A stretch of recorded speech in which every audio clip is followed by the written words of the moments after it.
नमस्कार साथियों, YouTube channel पे आप सभी का स्वागत है।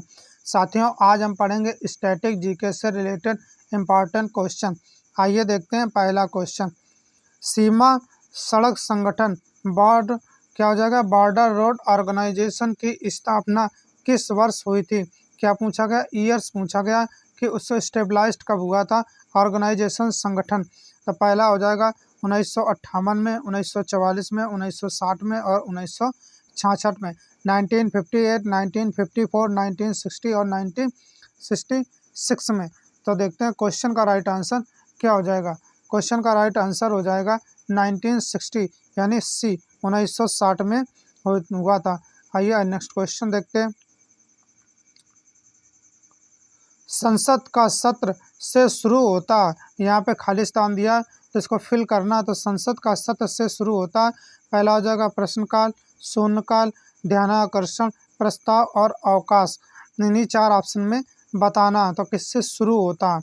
क्वेश्चन का राइट आंसर हो जाएगा ए यानी प्रश्नकाल से शुरू होता है। याद रखना, अगर क्वेश्चन पूछा जाए कि संसद यानी पार्लियामेंट का जो सत्र सेशन है वो शुरू होता है तो प्रश्नकाल से शुरू होता है। नेक्स्ट देखते हैं। चलो साथियों, थोड़ा ऊपर नीचे ऑप्शन हो गए, कोई दिक्कत नहीं। क्वेश्चन को समझते हैं। क्वेश्चन है, भारतीय राष्ट्रीय कांग्रेस की अध्यक्षता करने वाली पहली महिला थी। तो यहाँ पर खाली स्थान दिया गया कि कौन पहली महिला थी। तो पहला देखते हैं, आशा लता सेन, सरोजनी नायडू, सुचेता कृपलानी और अरुणा आसफ अली, ये पूछा गया। तो इसी में से जो ऑप्शन दिए गए हैं इसी से बताना। क्या पूछा गया? भारतीय राष्ट्रीय कांग्रेस की अध्यक्ष बनने वाली पहली महिला क्या थी? भारतीय पूछा गया। पहली महिला भारतीय के बारे में पूछा गया। याद रखना, इंडियन महिला। और जो विदेशी महिला थी वो एनी बेसेंट थी।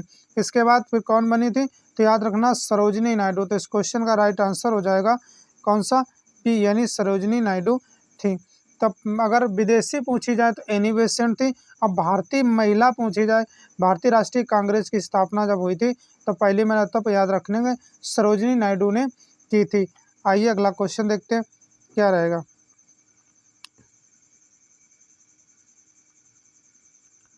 क्वेश्चन है, पंडित हरिप्रसाद क्या? पंडित हरिप्रसाद चौरसिया एक प्रसिद्ध है। ये खाली स्थान दिया गया तो इसको फिल करना। जो पंडित हरिप्रसाद चौरसिया वो किसके लिए फेमस है? तो तबला वादक, सितार वादक, गायक और बांसुरी वादक, ये कुछ दिए गए इंस्ट्रूमेंट के नाम दिए गए जो ज़्यादातर उपयोग करते थे या गाते थे। जो भी इंस्ट्रूमेंट प्रयोग करते उसके लिए फेमस थे। तो इस क्वेश्चन का राइट आंसर हो जाएगा क्या? बांसुरी वादक। क्या रहेगा? डी इस क्वेश्चन का राइट आंसर रहेगा। बांसुरी वादक थे, इसके लिए वो फेमस थे।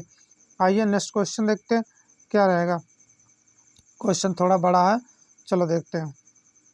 क्वेश्चन हो जाएगा 1921। क्या हो जाएगा? 1921 2021 तक प्राप्त जानकारी के अनुसार दुनिया का एकमात्र ऐसा देश है जहां बाघ और शेर दोनों पाए जाते हैं। क्या पर?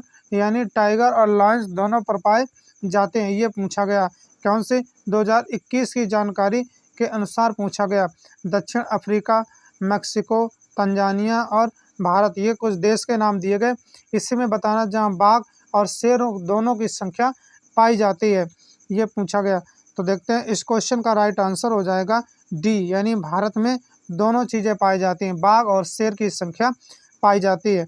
आइए नेक्स्ट क्वेश्चन देखते हैं क्या रहेगा।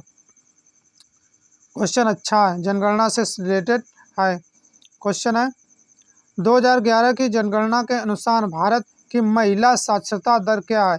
महिला के बारे में पूछा गया, इनकी साक्षरता दर कितनी है? तो पहला हो जाएगा 50 से 59%, 80 से 89%, 60 से 69%, 70 से 79%, यानी 50-59%, 80 to 89%, 60 to 69%, 70 से 79%। इन्हीं ये दिए गए, इन्हीं में से बताना। तो इस क्वेश्चन का राइट आंसर हो जाएगा सी। क्या रहेगा? इस क्वेश्चन का राइट आंसर हो जाएगा सी यानी 60 से 69% तक महिला साक्षरता दर है भारत में यानी इंडिया में। आइए क्वेश्चन देखते हैं। नेक्स्ट क्वेश्चन है, निम्नलिखित में से कौन सा एक ध्रुवी जानवर नहीं है? क्या पूछा गया, ध्रुवीय यानी पोल पर जो दक्षिणी ध्रुव उत्तरी ध्रुव है वहाँ पर कुछ एनिमल्स रहते हैं, उनके नाम दिए गए, तो वो पूछा गया कौन सा नहीं है, नहीं पर विशेष ध्यान देना। तो पहला हो जाएगा वालरस, लीमर, रिंग्ड सील और कस्तूरी बैल, इसमें नहीं पूछा गया, ये देखना। तो इस क्वेश्चन का राइट आंसर हो जाएगा बी, लीमर जो है वो दक्षिणी ध्रुव में नहीं पाया जाता। आइए अगला क्वेश्चन देखते हैं। क्वेश्चन ये भी बहुत अच्छा है, थोड़ा बड़ा है मगर क्वेश्चन अच्छा है। क्वेश्चन है उधारकर्ता के पास मौजूद वह संपत्ति जैसे भूमि, भवन, वाहन, पशुधन बैंकों में जमा राशि क्या कहलाती है, जिसका उपयोग वह ऋण चुकाए जाने तक ऋणदाता को गारंटी के रूप में देने के लिए करता है। अगर कोई धनराशि है वो उधारकर्ता के पास मौजूद वह धनराशि, भूमि, भवन जो भी हो, वह ऋण चुकाए जाने तक ऋण गारंटी के रूप में जो रखा जाता है उससे क्या कहा जाता है। तो पहला हो जाएगा क्रेडिट, संपार्श्विक या फ्रिल्स और लीज, इन्हीं में से बताना। तो इस क्वेश्चन का राइट आंसर हो जाएगा बी, क्या कहा जाता है, संपार्श्विक कहा जाता है। आइए नेक्स्ट क्वेश्चन देखते हैं। क्वेश्चन बहुत अच्छा है। क्वेश्चन है निम्नलिखित में से कौन डेक्कन एजुकेशन सोसाइटी 1984 के संस्थापकों में से एक थे। ये पूछा गया जो डेक्कन एजुकेशन सोसाइटी की स्थापना हुई थी 1884 में, 1884 के संस्थापक में से संस्थापक कौन थे ये पूछा गया। तो पहला हो जाएगा जी अगरकर, तुलसीराम, दादोबा पांडुरंग और वी.आर. शिंदे। ये कुछ कैंडिडेट के नाम दिए गए हैं जो जिनने स्थापना की थी डेक्कन एजुकेशन सोसाइटी की। चलो देखते हैं। तो इस क्वेश्चन का राइट आंसर हो जाएगा कौन सा हो जाएगा, जे अगरकर। तो इस क्वेश्चन का राइट आंसर हो जाएगा ए, यानी जी अगरकर, जिन्हें डेक्कन एजुकेशन सोसाइटी की स्थापना कब की हुई थी और कब हुई थी ये पूछ लिया जाता, तो याद रखेंगे 1884 में। अच्छा क्वेश्चन है, नेक्स्ट देखते हैं क्या रहेगा क्वेश्चन। क्वेश्चन है किस प्राचीन भारतीय खेल में बहादुर युवकों की भीड़ को क्रोधित सांडों के सामना करना होता है। किससे लड़ना होता है, जो क्रोधित सांड होते हैं उनसे लड़ना होता है। कौन, नए नए युवक, बहादुर जो नए युवक होते हैं, यंगेस्ट लोग होते हैं, वो किससे क्रोधित, जो क्रोध में सांड होता है उससे सामना करना पड़ता है। ये कहाँ खेल होता है ये पूछा गया, कहाँ ये खेला जाता है। तो पहला हो जाएगा जल्लीकट्टू, कबड्डी, कौन सा मलखम्ब और खो खो, ये नाम दिए गए, ये कुछ खेलों के नाम दिए गए। इसी में बताना कौन से खेल में क्रोधित सांडों का सामना करना होता है। तो इस क्वेश्चन का राइट आंसर हो जाएगा ए, क्या रहेगा, ए, यानी जल्लीकट्टू में ऐसा होता है जहाँ क्रोधित सांडों का साथ सामना करना पड़ता है। आइए नेक्स्ट क्वेश्चन देखते हैं। क्वेश्चन ये भी बहुत अच्छा है और एग्जाम में एक बार ये पूछा भी गया है। ये क्वेश्चन है कौन सा सोनल मानसिंह को 1887 कब पूछा गया, 1987 में संगीत नाटक अकादमी पुरस्कार से सम्मानित किया गया था। वह एक प्रशिक्षित नृत्यांगना थी, ये पूछा गया। तो यहाँ पर जो खाली स्थान दिया गया इसको फिल करना। जो सोनल मानसिंह थी उनको कौन सा संगीत नाटक अकादमी पुरस्कार से सम्मानित किया गया था, तो वो नृत्यांगना थी, कहाँ की थी ये पूछा गया। ये कुछ स्टेट के नाम दिए गए हैं भारत के। पहला हो जाएगा उड़ीसी, बिहू, कुचिपुड़ी और मणिपुरी, ये नाम दिए गए, इसी से बताना। तो इस क्वेश्चन का राइट आंसर हो जाएगा उड़ीसी, क्या हो जाएगा, उड़ीसी से संबंधित थे। तो इस क्वेश्चन का राइट आंसर रहेगा उड़ीसी। याद रखेंगे सोनल सिंह को प्राप्त हुआ था 1987 में। आइए अगला क्वेश्चन देखते हैं। ये क्वेश्चन बहुत अच्छा किससे, कॉन्स्टिट्यूशन से संबंधित क्वेश्चन है। क्वेश्चन है उपाधियों का उन्मूलन किसके अंतर्गत आता। उन्मूलन माने समाप्त कर दिया गया, क्या होता, उपाधियों का अंत जो है उसको समाप्त कर दिया गया, खत्म कर दिया गया, ये पूछा गया। आर्टिकल 18 में, किसमें, आर्टिकल 18 में उपाधियों के अंत के बारे में लिखा गया। और आर्टिकल 17 में क्या लिखा गया, इसमें अस्पर्शता अनटचबिलिटी के बारे में लिखा गया। क्या लिखा गया, अनटचबिलिटी यानी छुआछूत के बारे में लिखा गया। और आर्टिकल 18 में उपाधियों के अंत के बारे में बताया गया है। तो किसके अंतर्गत इसको किया गया है, समाप्त किया गया है, ये पूछा गया। चलो देखते हैं। तो पहला हो जाएगा सांस्कृतिक और शैक्षिक अधिकार, शोषण के विरुद्ध अधिकार, स्वतंत्रता का अधिकार और समता का अधिकार। कौन सा ऐसा आर्टिकल था जिसके इसको समाप्त कर दिया गया, जिसके लिए समाप्त कर दिया गया? चलो देखते हैं। तो इस क्वेश्चन का राइट आंसर हो जाएगा डी, यानी समता का अधिकार से उपाधियों का उन्मूलन कर दिया गया है। आर्टिकल 18 में ये दिया गया है प्रावधान। आइए अगला क्वेश्चन देखते हैं क्या रहेगा।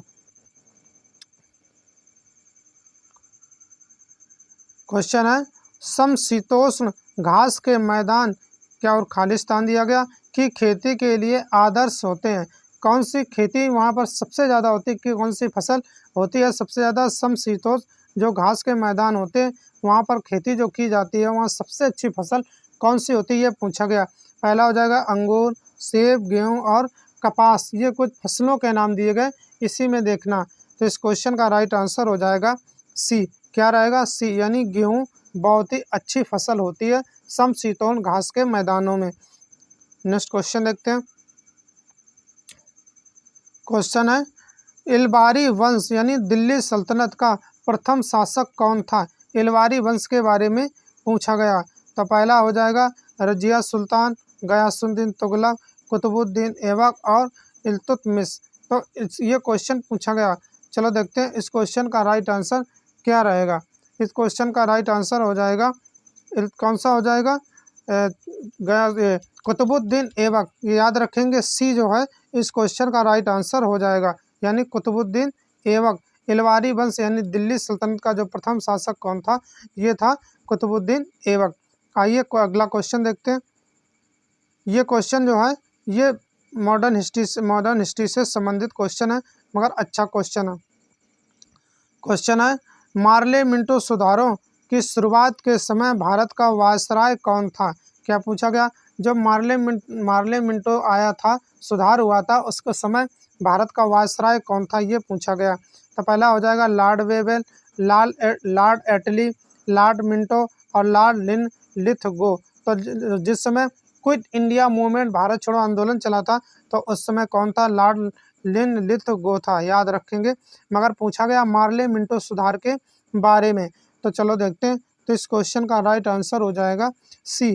कौन था उस समय? तो लॉर्ड मिंटो ही थे, याद रखेंगे। मार्ले मिंटो जो सुधार हुआ था, मिंटो से याद रखेंगे, लॉर्ड मिंटो थे। तो साथियों आज के हमारे ये स्टैटिक जीके से रिलेटेड क्वेश्चन थे।